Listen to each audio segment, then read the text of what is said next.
जी नमस्कार। स्वागत है दोस्तों आपके अपने यूट्यूब चैनल हिंदी परीक्षा एसके पर। तो आज की इस वीडियो में हम लोग बात करेंगे बीएजी कोर्स का एक जो हमारा बीएचडीसी 131 प्रोग्राम है।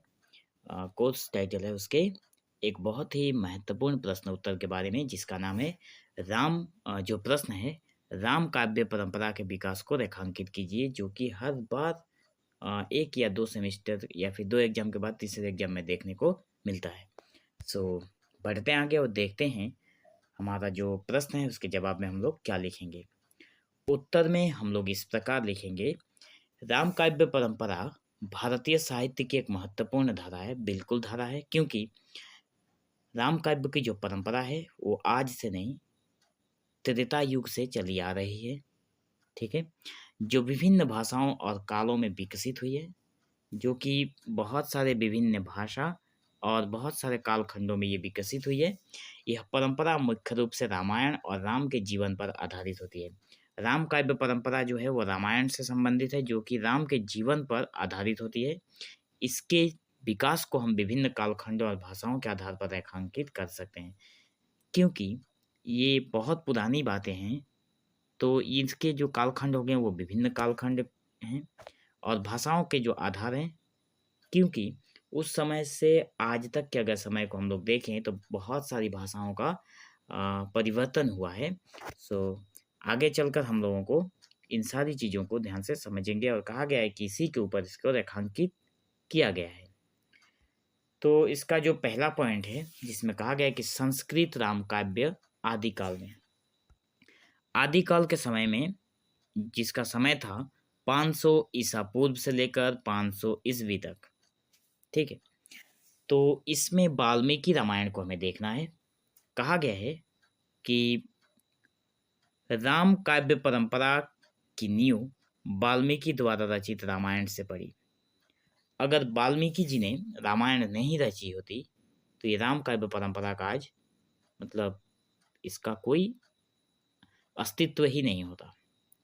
इसे आदि काव्य भी कहा जाता है। इस वाल्मीकि रामायण को हम लोग आदि काव्य भी कहते हैं।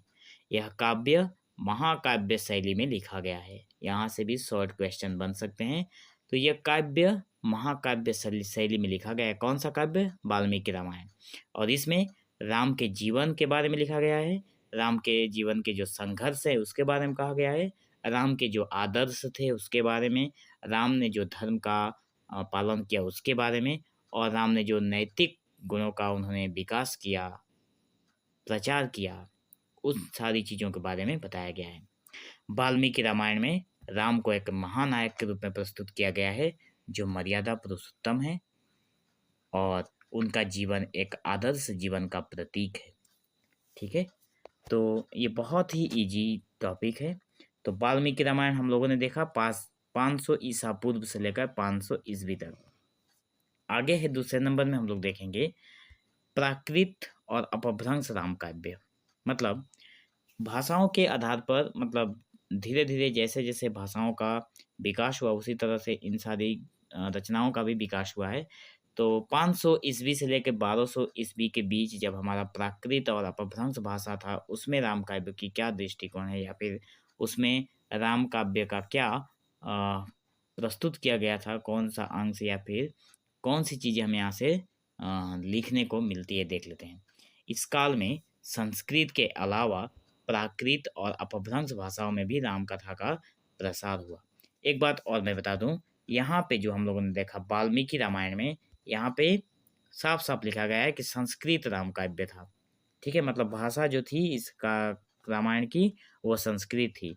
लेकिन यहाँ पे जो मतलब प्राकृत और अपभ्रंश के समय में क्या हो गया, रामायण जो थी या फिर राम काव्य जो था उसकी जो भाषा थी वो प्राकृत और अपभ्रंश हो गई थी।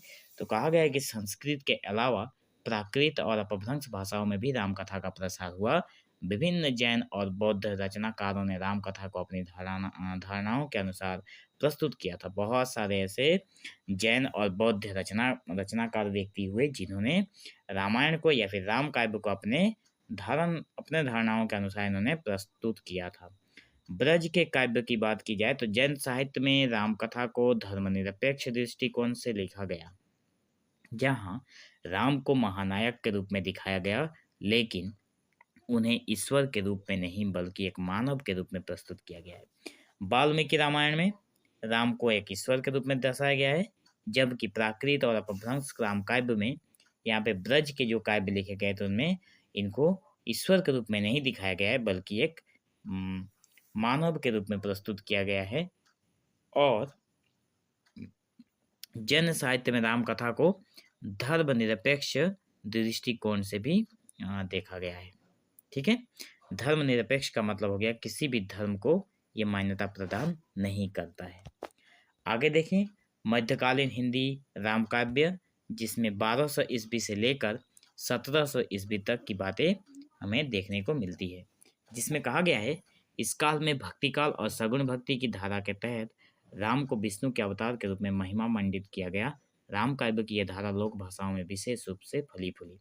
मतलब ये जो समय था 1200 ईस्वी, मतलब मध्यकालीन का जो समय चल रहा था, उसमें राम को विष्णु का अवतार के रूप में दर्शाया गया है। और ये मतलब लोक भाषाओं में, मतलब लोगों के मुख पर ये सारी चीजें प्रचार हो, लोगों ने इस रामायण को बहुत ही ज्यादा पसंद किया था। ठीक है, आगे बताया जा रहा है कि रामचरितमानस तुलसीदास ने लिखी थी। 16वीं शताब्दी में तुलसीदास द्वारा लिखित रामचरितमानस हिंदी राम काव्य परंपरा का प्रमुख ग्रंथ है। तो ये रामचरितमानस जो है वो एक हिंदी राम काव्य परंपरा का प्रमुख ग्रंथ है, जो कि 16वीं शताब्दी में तुलसीदास द्वारा लिखी गई थी। इसमें राम की कथा को अवधी भाषा में सरल और भक्ति प्रधान तरीके से प्रस्तुत किया गया है, जिससे यह जन सामान्य के बीच अत्यधिक लोकप्रिय हुआ। कृष्णदास की रामचंद्रिका और केशव दास की रामचरित जैसी अन्य महत्वपूर्ण कृतियां भी इसी काल की देन है।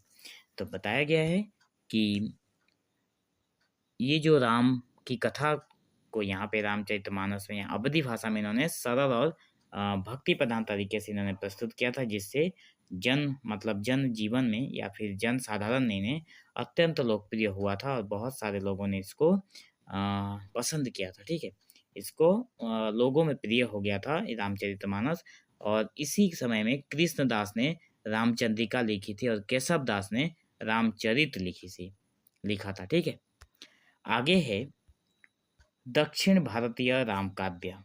जबकि दक्षिण भारतीय राम काव्य में हमें 7वीं और 8वीं शताब्दी की बात की जा रही है, तो इसमें हमारी भाषाओं का थोड़ा बदलाव होगा, जिसमें तमिल, तेलुगु, कन्नड़ और मलयालम भाषाओं में राम कथा पर आधारित कई महाकाव्य और भक्ति काव्य रचे गए। इसमें बताया गया कि ये सारी भाषाओं में रचे गए थे महाकाव्य। इसमें एक है कंब रामायण, जो कि 12वीं शताब्दी में तमिल में राम कथा का प्रमुख काव्य है। मतलब ये तमिल में है कंब रामायण, और ये राम कथा का एक बहुत ही प्रमुख काव्य है, जिसमें कंबन ने राम को विष्णु के अवतार के रूप में वर्णित किया और इसे भक्ति से जोड़ दिया।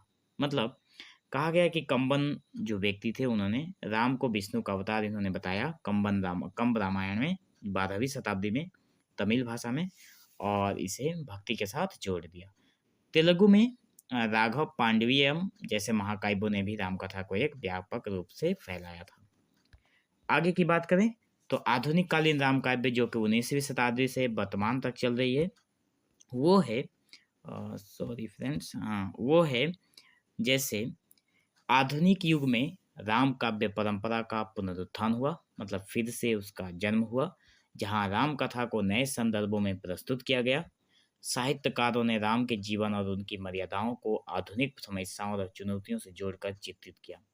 मैथिली शरण गुप्त की जो साकेत है और जयशंकर प्रसाद की जो कामायनी है, इन रचनाओं में राम और उनके परिवार के विभिन्न पहलुओं को समकालीन दृष्टिकोण से प्रस्तुत किया गया है। ठीक है, आगे हम लोग यहाँ पे निष्कर्ष के रूप में देख सकते हैं, लेकिन आप लोग बाद में बोलेंगे कि सर आपने ये समझाया नहीं। देखो, बताया गया है कि आधुनिक युग मतलब अभी का जो समय चल रहा है, इसे आधुनिक युग बोलेंगे। आज का समय, आप जो इस वक़्त ये वीडियो पढ़ रहे हो, आज के समय का आधुनिक युग में हम लोग वर्तमान तक लिखा गया है ना, तो वर्तमान तक हमें इसे आधुनिक युग में अ, हैं। और कहा गया है कि जहाँ राम कथा को एक नए-नए तरीके से प्रस्तुत किया गया है, जिनमें मैथिली शरण गुप्त जी ने अपने साकेत महाकाव्य में और जयशंकर प्रसाद जी ने कामायनी महाकाव्य में राम और उनके परिवार के जो विभिन्न पहलुएँ थे, उनको समकालीन दृष्टिकोण से प्रस्तुत किया है। मतलब उस समय के दृष्टिकोण से और इस समय के दृष्टिकोण से इन्होंने मिला-जुला कर प्रस्तुत किया है।